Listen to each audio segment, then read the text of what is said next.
Very good evening my dear students, this is Rahul Dev and welcome back to the Vidya Mandir classes धारा। आज हमें अपने lecture number 6 में, इससे पहले हमने अच्छे से जो है ना प्रॉपरली पढ़ लिया हुआ था about the atomic mass unit, atoms को कैसे तौला जाता है। अच्छा, अभी सफर को आगे बढ़ाते हुए हम बात करेंगे about the existence of atom in the nature. Atom कैसे एग्जिस्ट करते हैं नेचर में। अच्छा बात समझो, एलिमेंट जितने भी अभी तक डिस्कवर हो रखे थे, राइट, उसमें बहुत सारे ऐसे लोग थे जो कि अपने नेटिव स्टेट में अनस्टेबल पोजीशन पे थे, और कुछ ऐसे भी लोग थे जो कि स्टेबल थे अपने नेटिव स्टेट में। उनका नाम रखा गया नोबेल गैस। 18 ग्रुप के मॉडर्न ग्रुप, जो मॉडर्न जो पीरियडिक टेबल है उसमें 18 ग्रुप में आते हैं वो लोग, हीलियम, नियॉन, आर्गन, ये सारे लोग। अच्छा, फिर सबसे पहला सवाल यहाँ राइज होता है कि ये पता कैसे किया आपने कि कौन से लोग स्टेबल हैं और कौन से लोग स्टेबल नहीं है, राइट। और जब ये पता लगाएंगे तब हम बताएंगे कि वो स्टेबिलिटी के लिए जो अनस्टेबल है वो अपनी स्टेबिलिटी को अटेन करने के लिए क्या क्या काम करते हैं। तो पहला सवाल, स्टेबल और अनस्टेबल का पहचान। उसके लिए हम लेते हैं 3 एग्जाम्पल, एक है सोडियम, दूसरा है क्लोरीन और तीसरा है नियॉन। ये 3 हम एग्जाम्पल लेते हैं। अच्छा, सोडियम का एटॉमिक नंबर होता है 11, इसका एटॉमिक नंबर होता है 17 और इसका होता है 10। अच्छा, एक लॉ है हमारे पास, लॉ ऑफ ऑक्टेट। उसके हिसाब से वो बताता है कि जिस एटम की इलेक्ट्रॉनिक कॉन्फ़िगरेशन के अंतर्गत अगर उसके लास्ट सेल में 8 इलेक्ट्रॉन्स मौजूद हैं तो वो स्टेबल है, और अगर नहीं है तो वो अनस्टेबल है। अरे इलेक्ट्रॉनिक कॉन्फ़िगरेशन क्या होता है अच्छा, आप पढ़ोगे स्ट्रक्चर ऑफ एटम वाले चैप्टर में, इसके बाद वाले चैप्टर में। फिलहाल बस अंडरस्टैंडिंग के लिए मैं यहाँ पे लिख दे रहा हूं आपको, बस समझाने के लिए, ठीक है। बात समझो, इसकी इलेक्ट्रॉनिक कॉन्फ़िगरेशन होती है 2,8,1, इसकी होती है 2,8,7 और इसकी होती 2,8। इलेक्ट्रॉनिक कॉन्फ़िगरेशन के लास्ट सेल में क्या होना चाहिए, 8 होना चाहिए। क्या इसके पास है? हाँ है, यानी नियॉन क्या है, स्टेबल है। आखिर का जो सेल होगा इलेक्ट्रॉनिक कॉन्फ़िगरेशन के, उसमें 8 चाहिए आपको स्टेबिलिटी के लिए। तो क्लियर यहां पे दिख रहा हमको कि वो स्टेबल है और ये दोनों स्टेबल नहीं है। आया बात समझ? अच्छा, तो जो अनस्टेबल है वो स्टेबल कैसे होते हैं, दिखाता हूं। अच्छा, ये स्टेबल होते हैं 2 फॉर्म में। पहले वो जाएंगे आयंस के फॉर्म में, जो कि एक टेम्पररी स्टेट है। उसके बाद वो जाएंगे मॉलिक्यूल्स के फॉर्म में, राइट। उसके बाद चले जाएंगे वो किस फॉर्म में, मॉलिक्यूल्स के फॉर्म में। अकेले एग्जिस्ट नहीं करते, किसी लोग के साथ मिलकर के एग्जिस्ट करते हैं।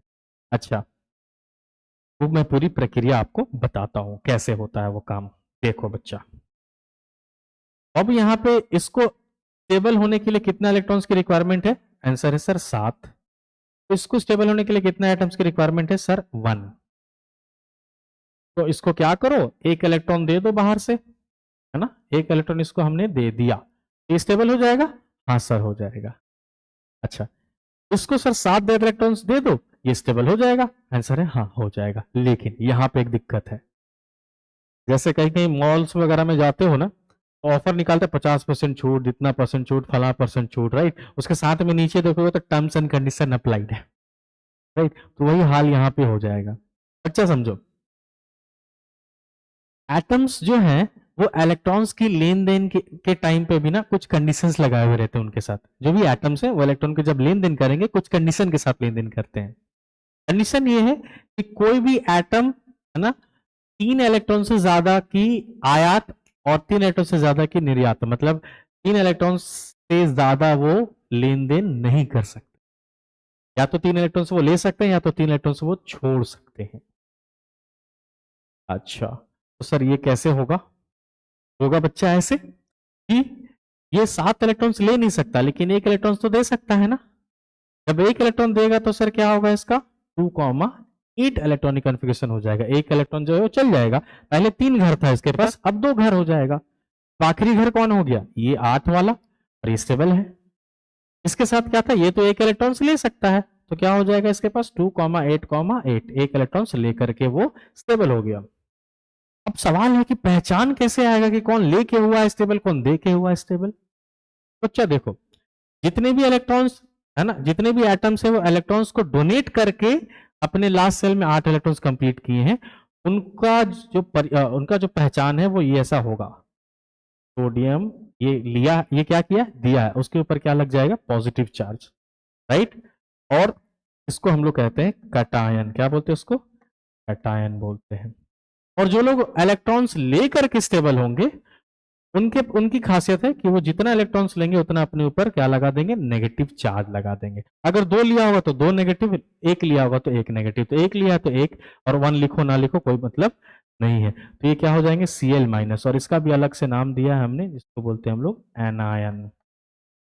और ये दोनों हैं क्या, ये दोनों हैं ions which is a temporary state, right.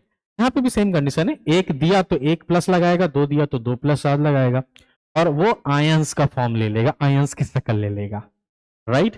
जो जिसके ऊपर पॉजिटिव चार्ज लगेगा उसको बोलते हैं कैटायन, जिसके ऊपर नेगेटिव चार्ज लगेगा उसको बोलते हैं हम लोग एनायन। अब आगे की कहानी समझो। देख बच्चा,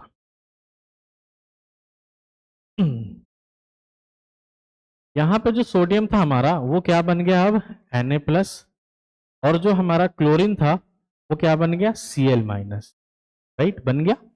अब होता क्या है कि जब ये लोग, है ना, ये पॉजिटिव चार्ज वाले कैटायन और नेगेटिव चार्ज वाले एनायन जब आपस में ना आएंगे, अभी टेम्पररी स्टेट में, जब आपस में गुफ्तगू करने साथ में बैठेंगे, तो होता क्या है, इनके चार्ज के वजह से एक स्ट्रॉन्ग इलेक्ट्रोस्टैटिक फोर्स आता है, वहां पे जनरेट होता है, जो कि अट्रैक्टिव होता है, ऑपोजिट चार्ज है, अट्रैक्ट करेगा। तो क्या करते हैं, ना चाहते हुए भी एक दूसरे से वो चिपक जाते हैं और मिलके बना देते हैं एक मॉलिक्यूल।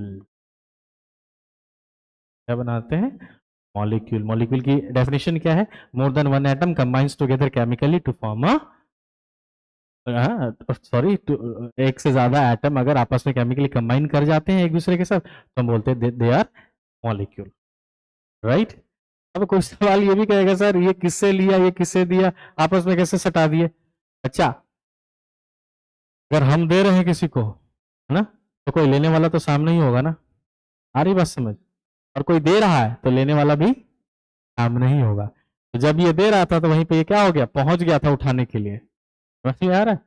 इसलिए ये अभी फिलहाल जब लेन देन, है ना, कर रहे थे, जब स्टेबिलिटी मेंटेन कर रहे थे अपना लेन और देन करके, उस समय ये किस स्टेट में थे, ये लोग आयंस के स्टेट में थे, और स्ट्रॉन्ग इलेक्ट्रोस्टैटिक फोर्स के साथ और अट्रैक्टिव फोर्स के साथ वो अपने आप को संभाल नहीं पाए और चले गए किस स्टेट में, मॉलिक्यूल के स्टेट में। तो ऐसे लोग जो कि अनस्टेबल थे अपने नेटिव स्टेट में, वो अपने स्टेबिलिटी को अटेन करने के लिए, पाने के लिए, वो आयंस के फॉर्म में, जो कि एक टेम्पररी स्टेट है, उसके बाद वो मॉलिक्यूल के फॉर्म में चले जाते हैं और जो है अपना एग्जिस्टेंस जो है मॉलिक्यूल के फॉर्म में कंटिन्यू कर रहे होते हैं। समझ में आया कैसे एटम एग्जिस्ट करते हैं। हाँ, थैंक यू।